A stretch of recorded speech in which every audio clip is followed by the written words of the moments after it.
नमस्कार, मैं हूं आपके साथ मोनिका गुप्ता और आप देख रहे हैं अपना उत्तर प्रदेश बुलेटिन की शुरुआत इस वक्त की बड़ी खबर के साथ करेंगे। अयोध्या से बड़ी खबर आ रही है। झांसी में 5 फर्जी नियुक्त टीचरों को भेजा जेल। फर्जी नियुक्त पत्र के सहारे किया था कार्यभार ग्रहण। 3 प्रिंसिपलों ने बिना सत्यापन के कराया कार्यभार ग्रहण। दोषी तीनों प्रिंसिपलों के खिलाफ कार्रवाई की मांग की गई। माध्यमिक शिक्षा विभाग ने संज्ञान में लेकर ये कार्रवाई की। बड़ी खबर आपके सामने है। अयोध्या से झांसी में 5 फर्जी नियुक्त टीचरों को भेजा जेल। फर्जी नियुक्ति पत्र के सहारे किया था कार्यभार ग्रहण और 3 प्रिंसिपलों के ने बिना सत्यापन के कार्यभार ग्रहण कराया और माध्यमिक शिक्षा विभाग ने संज्ञान में लेकर ये कार्रवाई की। बड़ी खबर आपके सामने। अयोध्या से झांसी में 5 फर्जी नियुक्त टीचरों को भेजा गया जेल।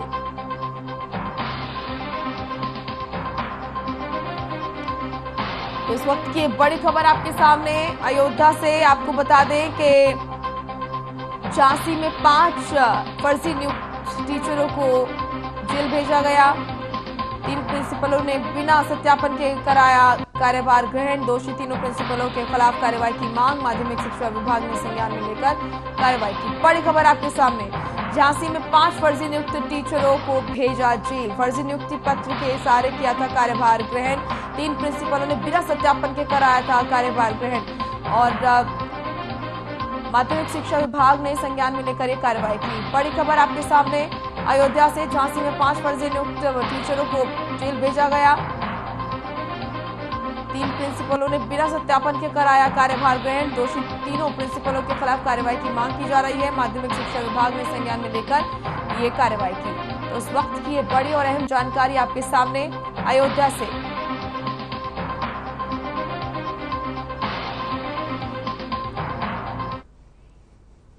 उत्तर प्रदेश के सीएम योगी आदित्यनाथ की जान पर खतरा मंडरा रहा है। जी हां, उन्हें लगातार धमकियां मिल रही हैं और आपको बता दें कि पिछले 2 सालों में 11 बार उन्हें जान से मारने की धमकी मिल चुकी है। उत्तर प्रदेश के मुख्यमंत्री योगी आदित्यनाथ को फिर से जान से मारने की धमकी दी गई है। इस बार ये धमकी एक फेसबुक पोस्ट के माध्यम से दी गई है। पुलिस ने मामला दर्ज कर जांच शुरू कर दी है। साइबर सेल द्वारा जांच करने पर आत्मप्रकाश पंडित नाम के एक व्यक्ति ने खुलासा किया कि उसने एक फेसबुक अकाउंट बनाया था जिसका दुरुपयोग असामाजिक सामग्री पोस्ट करने के लिए किया जा रहा था। जिस पेज से सीएम को धमकी दी गई उस पर पाकिस्तान का झंडा लगा हुआ है। इसमें पाकिस्तान के पूर्व पीएम इमरान खान की भी फोटो लगी हुई है। मामला एक ट्विटर यूजर ने पुलिस की संज्ञान में लाया, जिसके बाद यूपी पुलिस की साइबर सेल एक्टिव हो गई और जांच शुरू कर दी गई।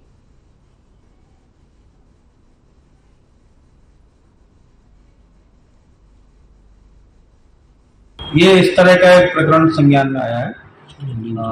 जब इसकी हमारी साइबर सेल के द्वारा जांच की गई तो इसमें ये प्रकाश में आया है कि एक व्यक्ति जिसका नाम आत्म प्रकाश पंडित है, उसके द्वारा ये कहा गया है कि उसने एक फेसबुक अकाउंट बनाया था जिसको अब कोई अन्य व्यक्ति मिसयूज़ कर रहा है उसका, और उस पर इस तरह की पोस्ट डाल रहा है जो समाज विरोधी है और उसमें अलग अलग किस्म की बातें की जा रही हैं।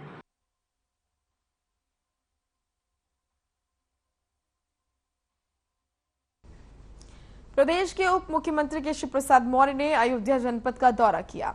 हनुमानगढ़ी में हनुमान जी के दर्शन किए। इसके बाद राम जन्मभूमि मंदिर में रामलला के दर्शन किए और राम मंदिर निर्माण कार्यों का निरीक्षण किया। केशव प्रसाद मौर्य ने सामुदायिक स्वास्थ्य केंद्र पूरा बाजार का निरीक्षण कर अस्पताल में भर्ती मरीजों से बात की। अस्पताल द्वारा दी जा रही सुविधाओं के बारे में जानकारी ली और कहा सरकार का पूरा प्रयास है कि हर नागरिक को चिकित्सा सुविधा हर हाल में मिले। प्रदेश में नए बनाए जा रहे मेडिकल कॉलेजों की चर्चा करते हुए उन्होंने कहा कि चिकित्सा और स्वास्थ्य सेवाओं में कोई कमी नहीं आने दी जाएगी। अपने निरीक्षण के दौरान उप मुख्यमंत्री ने सामुदायिक स्वास्थ्य केंद्र में वृक्षारोपण भी किया। उप मुख्यमंत्री केशव प्रसाद मौर्य ने विकासखंड परिसर पूरा बाजार में प्रधानों, क्षेत्र पंचायत सदस्यों और अन्य जनप्रतिनिधियों के साथ विकास योजनाओं के बेहतर क्रियान्वयन के बारे में बैठक की और सभी से बेहतर कार्य करते हुए प्रदेश के विकास में साथ देने की अपील की। उप मुख्यमंत्री श्री केशव प्रसाद मौर्य ने डीएम और एसएसपी के साथ जिला कारागार का निरीक्षण कर संबंधित अधिकारियों को आवश्यक दिशा निर्देश भी दिए।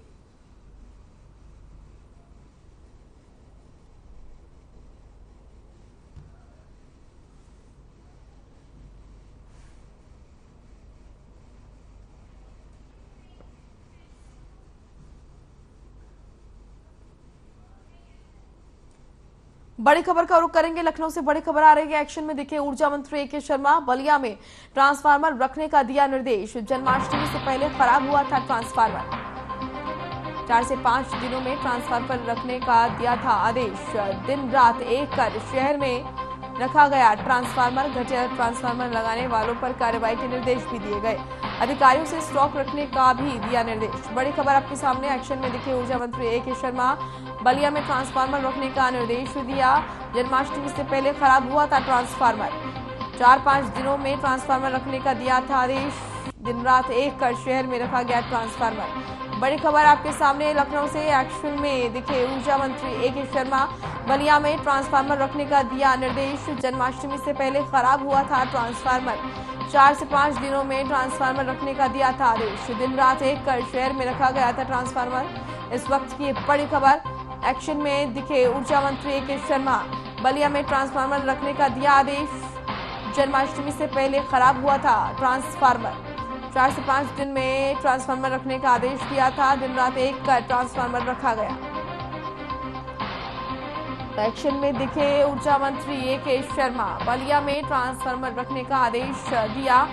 जन्माष्टमी से पहले ये ट्रांसफार्मर खराब हुआ था। 4 से 5 दिनों में ट्रांसफार्मर रखने का दिया था आदेश और दिन रात एक कर यहां ट्रांसफार्मर रखा गया।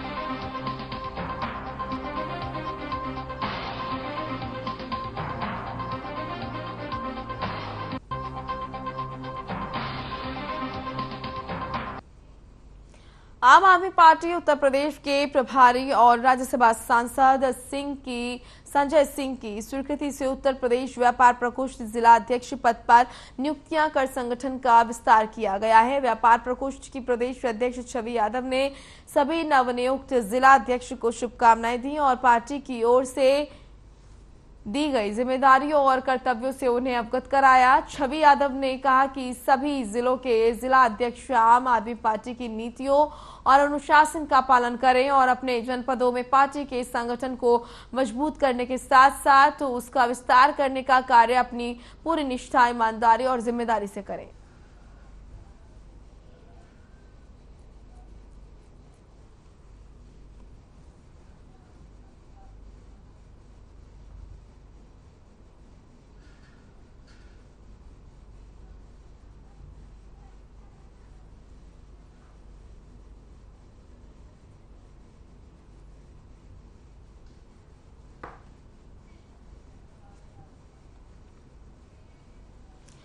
मुरादाबाद फैशन इवेंट में शिरकत करने पहुंचे बॉलीवुड एक्टर तुषार कपूर ने मीडिया से बात करते हुए कहा कि फिल्मों के बायकॉट पर उनका अपना कोई व्यू नहीं है।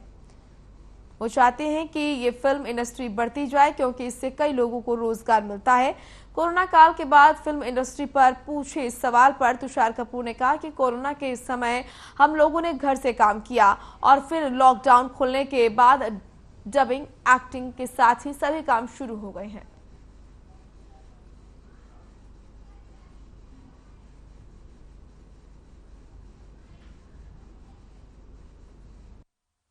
कोरोना के टाइम से आई थिंक बॉलीवुड इंडस्ट्री तो रुकी नहीं। हम काम कर रहे थे, कोरोना के टाइम पे भी काम कर रहे थे, घर से काम कर रहे थे। लेकिन जब लॉकडाउन खुला तो हम शूटिंग भी करने लग गए, डबिंग भी करने लग गए, फिल्म्स भी रिलीज होने लग गई।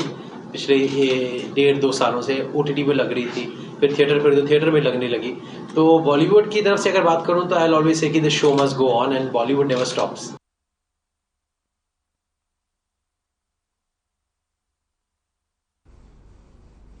उत्तर रेलवे यानी कि यहाँ पर उत्तर रेलवे यात्री सुविधा की दिशा में निरंतर प्रयासरत है। यात्रियों को प्रदान की जाने वाली सुविधाओं के अंतर्गत स्टेशन के प्लेटफॉर्म संख्या 1 से 7 तक कुल 54 LED ट्रेन चार्टिंग यहाँ पर कम train at a glance board लगाए गए हैं। एक जिससे यात्रियों को प्रतिदिन आवागमन करने वाली गाड़ियों की जानकारी प्राप्त करने में सहायता मिलेगी। साथ ही यात्रियों को अपनी संबंधित गाड़ी में चार्ट बनने के उपरांत आरक्षण की स्थिति की जानकारी भी हो सकेगी और इस व्यवस्था की वजह से रेलवे के आधुनिकीकरण और पेपरलेस प्रक्रिया की दिशा में कार्य करते हुए अतिरिक्त मैन पावर की भी बचत हो सकेगी।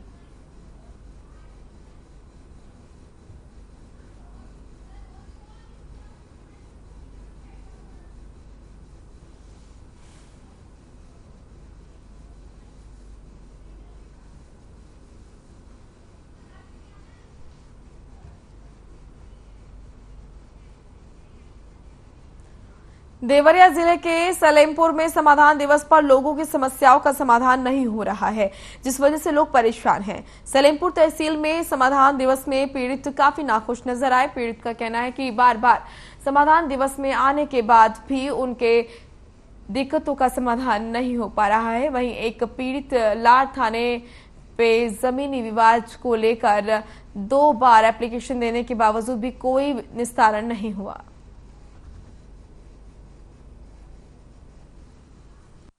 जी मदद के लिए आया हूँ साहब। हम गरीब आदमी है, कोई सहारा नहीं है हमारे पास, इसलिए मैं मदद लेने आया हूँ। जी मेरा जमीनी विवाद है, बाजू वाला से मैं मुकदमा किया हूँ, दीवानी चल रहा है। उसके बावजूद भी जबरदस्ती वहाँ दीवार जोड़ना चाहता है लोग, मेरी खाली जमीन को हजम करना चाहता है लो साहब। वो जमीन हमारी है, 3 चक है, तीनों में जो है एक ही पटदार है, जो पूरे कब्जा करके आलोक ऐसी कब्जा नापते नहीं जाते हैं, नापने के बाद भी कब्जा नहीं देते हैं। और ये जो है यहाँ पर कुछ सुनाई नहीं होता, आते हैं चले जाते हैं। वहाँ उनके भाई वो जो है अधिकारी हैं, वकील हैं, उनके एसपी भी हैं। इस कारण जो यहाँ फोर्स भी जाती है, लौटा देते हैं लोग, वही जब डाल को लौटा देते हैं लोग।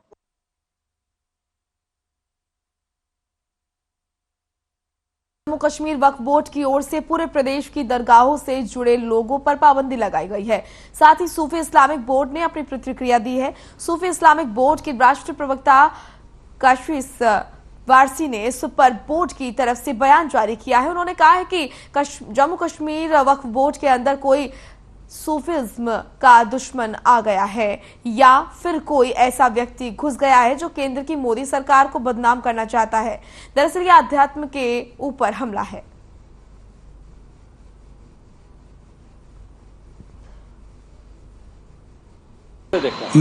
देखिए ऐसा लगता है कि कश्मीर वक्फ बोर्ड के अंदर या तो कोई सूफिज्म का दुश्मन आ गया है या कोई ऐसा व्यक्ति आ गया है जो केंद्र सरकार को बदनाम कराना चाहता है, वहाँ की सरकार को बदनाम कराना चाहता है। दरअसल ये अध्यात्म के ऊपर, सूफिज्म के ऊपर हमला है। सूफियों का कोई कारोबार नहीं होता, कोई काम नहीं होता। वो लोगों के लिए दुआ करते हैं, प्रार्थना करते हैं। उस दुआ प्रार्थना के अंदर जो उनको नजराना मिलता है, जो उनको लोग सहयोग राशि देते हैं, उसी से उनका घर का खर्चा चलता है। ऐसा प्रतिबंध लगा के कि आप वहाँ पर नियाज नजर नहीं करेंगे, आप कोई कार्य नहीं करेंगे और कुछ नहीं करेंगे, ये सूफिज्म के ऊपर एक बहुत बड़ा हमला है। तो जम्मू कश्मीर वक्फ बोर्ड पर कार्रवाई हो, ये कहना है। दरगाहों से जुड़े लोगों पर पाबंदी लगाई है और सूफी इस्लामिक बोर्ड ने इसको लेकर अपनी प्रतिक्रिया दी है। उनका कहना है कि ये गलत है, इससे कई लोगों के घर चलते हैं और इस पर पाबंदी लगाने से कई लोगों का नुकसान होगा। दरगाहों से जुड़े लोगों पर पाबंदी लगाए जाने को लेकर सूफी इस्लामिक बोर्ड ने अपनी प्रतिक्रिया दी है। उनका कहना है कि ये गलत है और जम्मू कश्मीर वक्फ बोर्ड पर कार्रवाई हो। दरगाहों से जुड़े लोगों पर पाबंदी लगाने पर उनके जो घर चलते हैं उसमें परेशानी होगी, उसमें दिक्कत होगी। ऐसे में जम्मू कश्मीर वक्फ बोर्ड पर कार्रवाई करने की बात कही गई है और दरगाहों से जुड़े लोगों पर पाबंदी लगाए जाने को लेकर सूफी इस्लामिक बोर्ड की तरफ से प्रतिक्रिया आई, जिसमें सूफी इस्लामिक बोर्ड का कहना है कि जम्मू वक्फ बोर्ड पर कार्रवाई हो, दरगाहों से जुड़े लोगों पर पाबंदी न लगाई जाए और ये गलत है।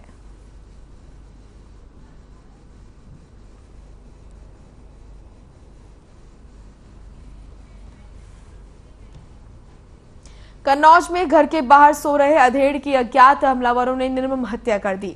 सो रहे अधेड़ की रात 2 बजे धारदार हथियार से गर्दन काट हमलावर फरार हो गए। पुलिस ने शव कब्जे में लेकर जांच शुरू कर दी है। देर रात हुई निर्मम हत्या से गांव में दहशत का माहौल है।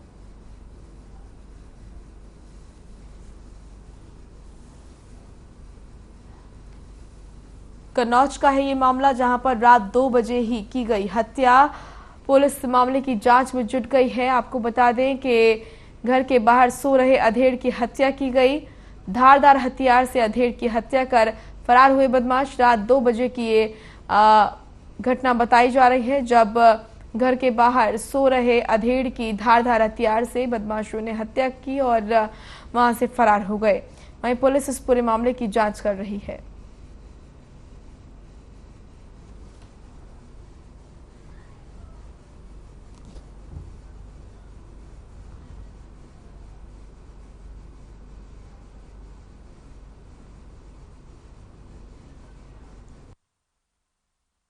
सो रहे थे, पता नहीं कौन आके और इनको काट के चला गया।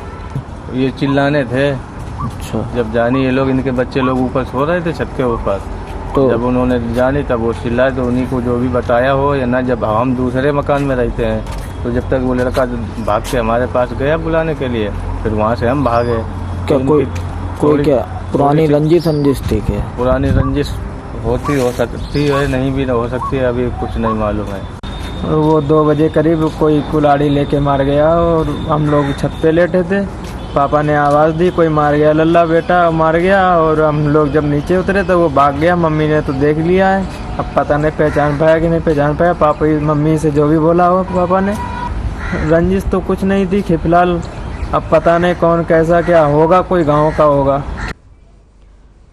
संभल जिले के असमौली थाना क्षेत्र के गांव गुमसानी में खेत में पानी लगाते समय बिजली का हाई टेंशन तार टूटने से एक किसान की मौत हो गई। गुस्साए ग्रामीणों ने बिजली विभाग के खिलाफ सड़कों पर उतरकर जमकर प्रदर्शन किया। इससे कुछ समय के लिए यातायात भी बाधित रहा। वहीं परिजनों ने और ग्रामीणों ने बिजली विभाग पर लापरवाही का आरोप लगाया है और कार्रवाई की मांग की है। संभल का ये मामला है जहां पर ग्रामीणों ने सड़क पर जाम लगाया। दरअसल हाई टेंशन लाइन खेत में टूटकर गिर गई, जिसकी वजह से एक किसान की मौत हो गई और खेत में काम कर रहे किसान ने दम तोड़ दिया।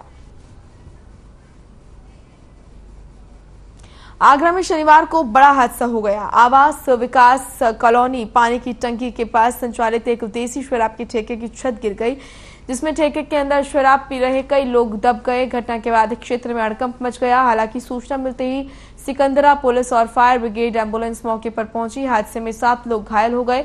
शराब के ठेके की छत गिरने से वहां मौजूद स्थानीय लोग तुरंत बचाव के लिए दौड़े। उन्होंने मलबे के अंदर से 12 लोगों को बाहर निकाला। वहीं पुलिस ने बताया कि 7 लोग चोटिल हुए हैं, बाकी लोगों को मामूली चोटें आई हैं। सभी लोगों का अस्पताल में इलाज चल रहा है।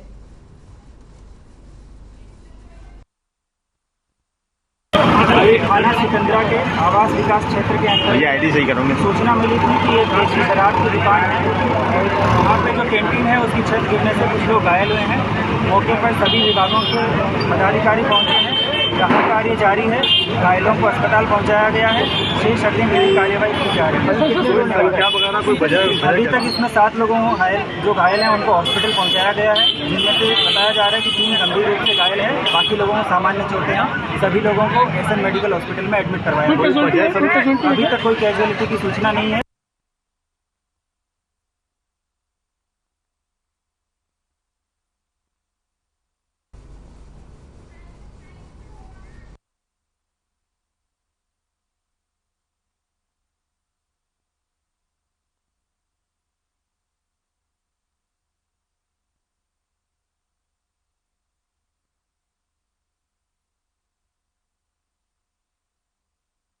घायलों को अस्पताल में भर्ती कराया गया है, जहां उनका इलाज चल रहा है। शराब के ठेके की छत गिरी और वहां 7 लोग घायल बताए जा रहे हैं। वहीं आसपास स्थानीय लोग वहां दौड़े और उन्होंने मलबे से 12 लोगों को बाहर निकाला। आगरा का ये मामला बताया जा रहा है, जहां पर शराब के ठेके की छत गिरने से यह हादसा हुआ। 7 लोग घायल बताए जा रहे हैं, जिन्हें अस्पताल में भर्ती कराया गया और उनका इलाज चल रहा है।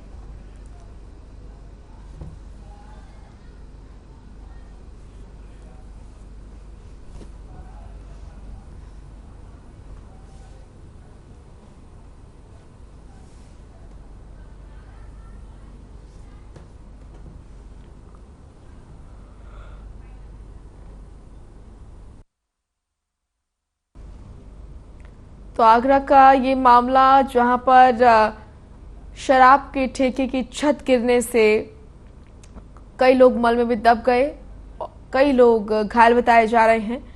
लोगों को मलबे से निकाला गया, घायलों को अस्पताल में भर्ती कराया गया, जहां उनका इलाज चल रहा है। बताया जा रहा है इस हादसे में 7 लोग हैं जो घायल हैं, उन्हें अस्पताल में भर्ती कराया गया और उनका इलाज चल रहा है। ये तस्वीरें उस दौरान की जब ये हादसा हुआ, वहां तस्वीरों में आप देख सकते हैं किस तरीके से लोग जो हैं वो गंभीर रूप से घायल हुए।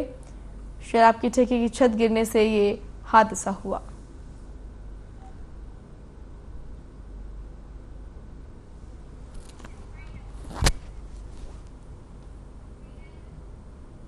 चलिए फिलहाल इस बुलेटिन में इतना ही। आप देखते रहिए हर खबर। नमस्कार।